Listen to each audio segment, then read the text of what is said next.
ছুটির দিন, শীতের সকাল, মিঠে রোদ গায়ে মেখে আমরা বেরিয়ে পড়লাম হরিনাবির উদ্দেশ্যে।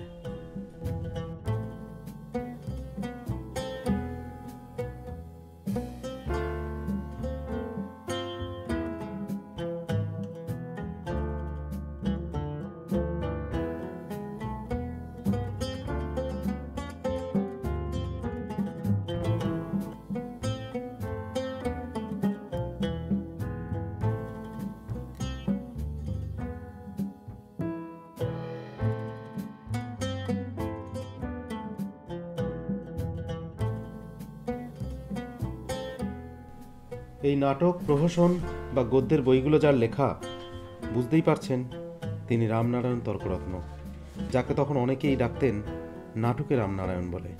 হ্যাঁ, আমরা চলেছি এখন সেই মানুষটার বাড়ির দিকে।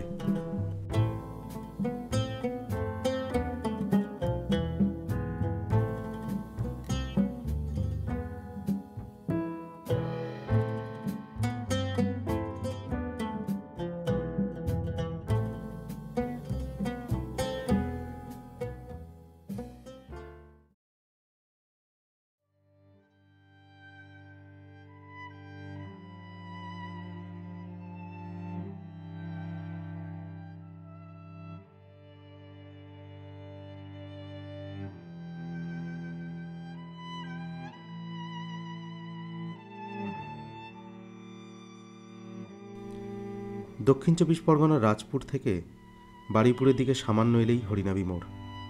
সেখান থেকে বাঁদিকে সামান্য কিছু এসেই আমরা পৌঁছে গেলাম এই বাড়িতে। প্রায় ২০০ বছর আগে এই বাড়ি থেকেই যাতায়াত করতেন সংস্কৃত কলেজে।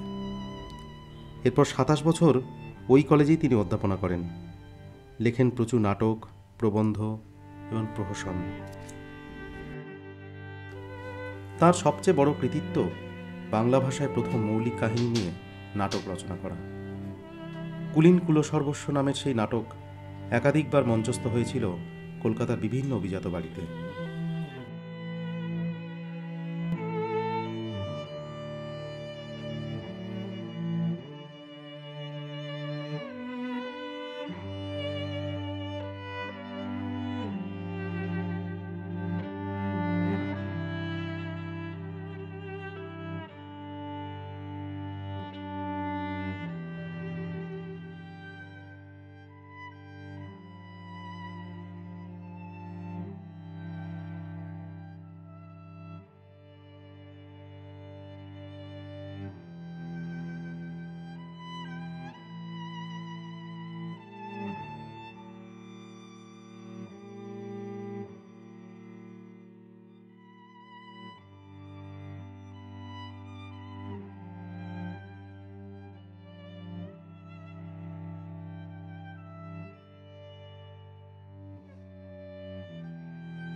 বাড়ির পাশেই রাসবাড়ি রয়েছে, যেখানে খুব ধুমধাম করে এককালে পালন হতো রাসমেলা।